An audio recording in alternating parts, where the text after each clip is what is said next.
passaram, quero ser... Não sei.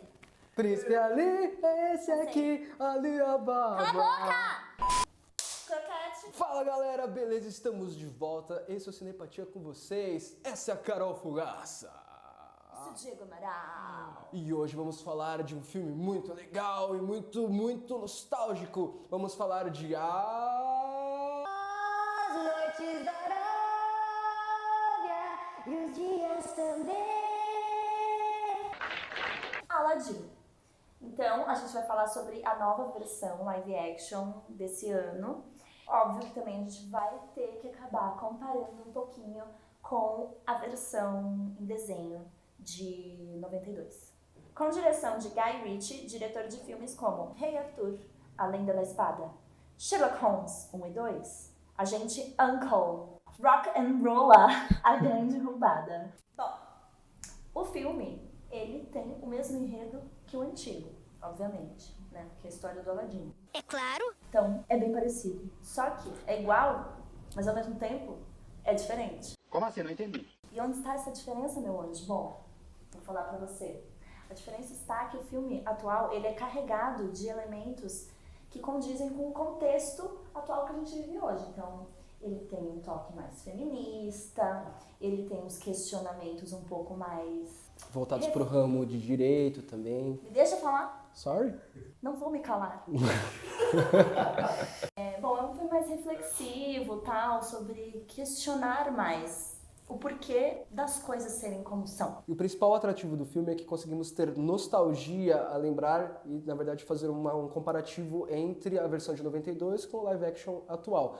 Vendo, por exemplo, as mesmas músicas sendo tocadas ou até mesmo aqueles diálogos que são feitos um pouco de formas diferentes, mas acabou se enquadrando e fica legal no final das contas. Eu não sei vocês, mas me arrupiou muito. As músicas sim. Quem que perguntou? Bom, galera, então podemos dizer que o original é um pouco mais sério, na verdade, em questão do seu enredo, e também, ao meu ver, em algumas situações é um pouco mais sombrio. Mas, na questão do filme atual, tem um pouco mais de alívio cômico, tem mais piadas, até mesmo o ambiente é mais colorido, tudo, né, as roupas e tal, se torna um pouco diferente. A impressão que me deu, na verdade, de assistindo esse filme é que é uma coisa mais sessão da tarde. Você assiste com a família, assim, tudo, filho, né? Senta todo mundo, vamos assistir. Enquanto o desenho original é uma coisa um pouquinho mais séria mesmo, é interessante, mas tem um toque da Disney de uma forma um pouco diferente. Entende? É família, mas é diferente. O gênio quebra muito isso, né, no desenho. O gênio ele quebra bastante coisas, Não, bastante, não é. eu acho. Não é só, tipo assim... Não é só o gênio. No desenho também, tudo é carregado de humor.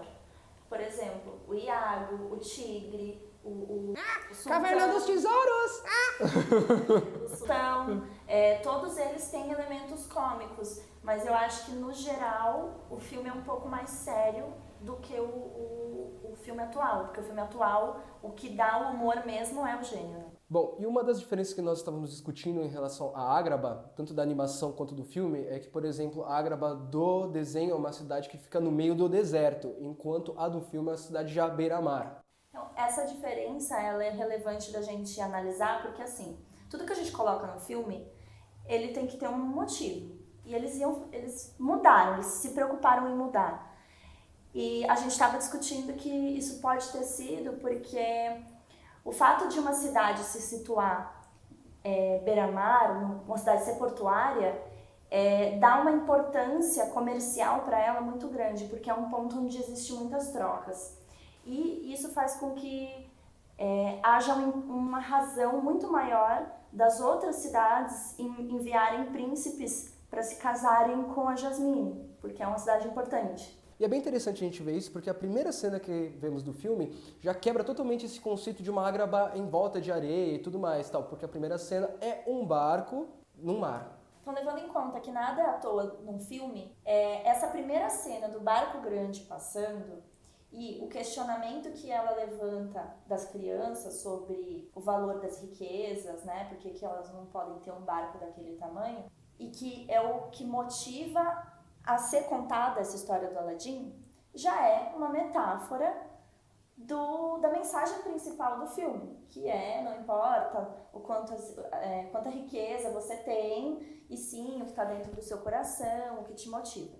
Uma coisa que se comenta muito é que o filme se tornou muito musical, é muito musical, mas a gente se pergunta, mas o original não era musical também? E é interessante porque quando a gente vai lá, a gente está esperando ver as mesmas músicas, aí a questão que gera estranhamento é pelas músicas novas, no caso. Então, tipo, tá ligado quando você vai no show de alguma banda que você gosta, tudo, você fala, nossa, as músicas. Aí tem aquelas músicas novas que eles acabaram de lançar e você fica...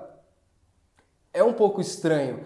Não que seja ruim, mas se torna alguma coisa que você não tem... Diferente. Exatamente. É verdade. Um dos pontos também que pode ajudar nesse estranhamento, né, de que é um filme musical, e é muito comum as pessoas falarem, eu não gosto muito de musical, só que elas sabem que o desenho era um musical, mas chega no filme e elas acham estranho de ser um musical. Por quê? Porque no filme ele é mais próximo da nossa realidade.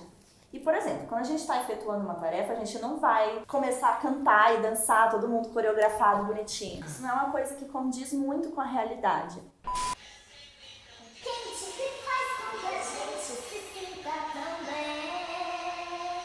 No desenho, a gente tem uma aceitação muito maior daquilo que não é real, porque a gente já tá vendo, é um desenho, já não é real. E mesmo assim, é um filme que tem uma aceitação relativamente alta, e a gente aqui acredita que é por causa da questão da nostalgia, que é familiar. Ponto pra Disney. Eu não mostrei minha pantufa. Eu tenho uma pantufa, doeu meu joelhinho. E a dublagem, Diego? O que você achou da dublagem? Fala da dublagem. Muito...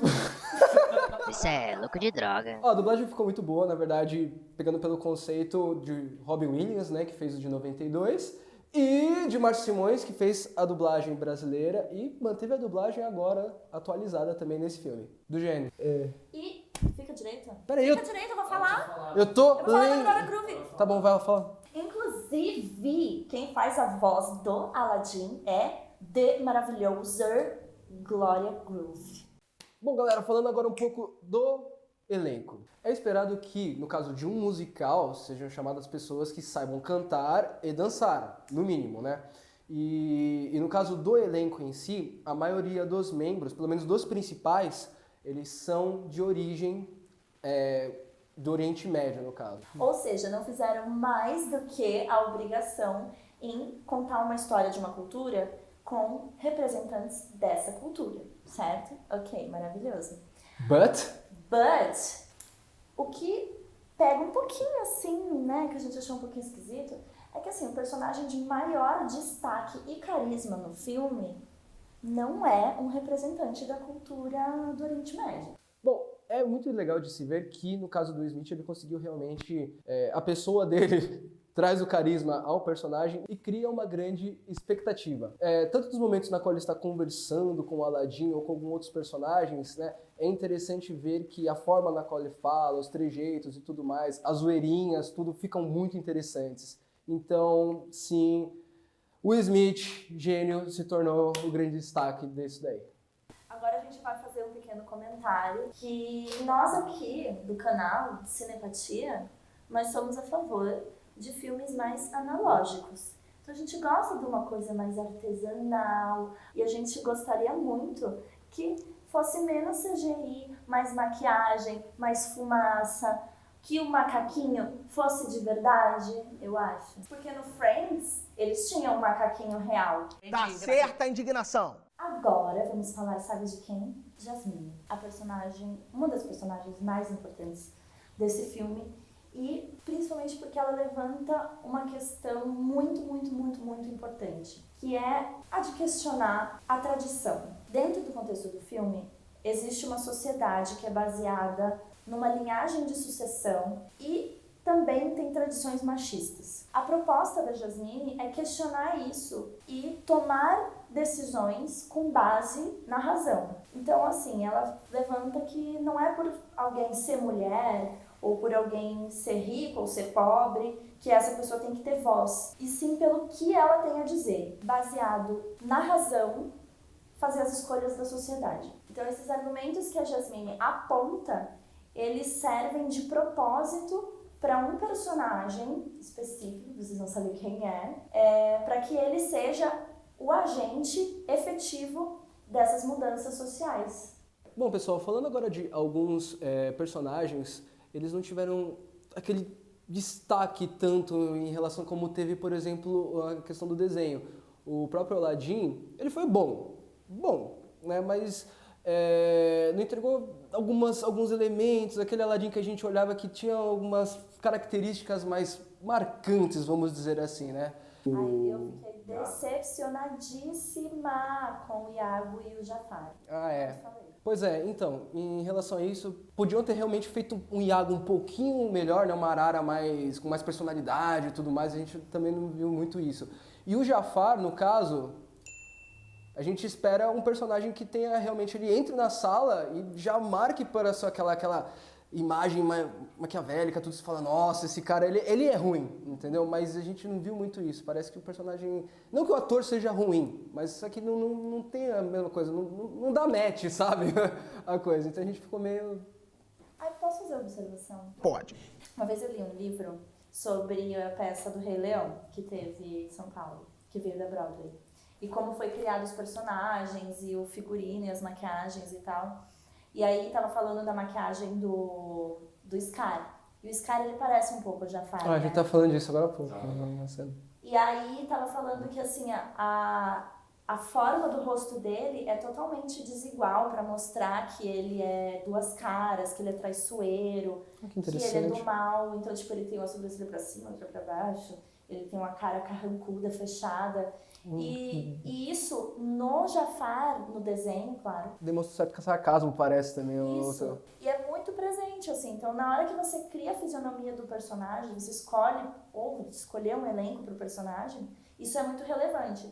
E eu senti muita falta disso no ator que fez o Jafar, porque ele é só um cara normal. Ele não tem nenhuma característica, assim, que transpareça essa coisa, essa personalidade dele. Não, nada a ver, irmão. Aí outra coisa, eu quero falar que, mano, a verdade é assim, eu fiquei esperando o filme inteiro ele dar aquela risada lunática daquele bagulho. Ódio. E ele não deu, velho. Porra, pelo amor de Deus.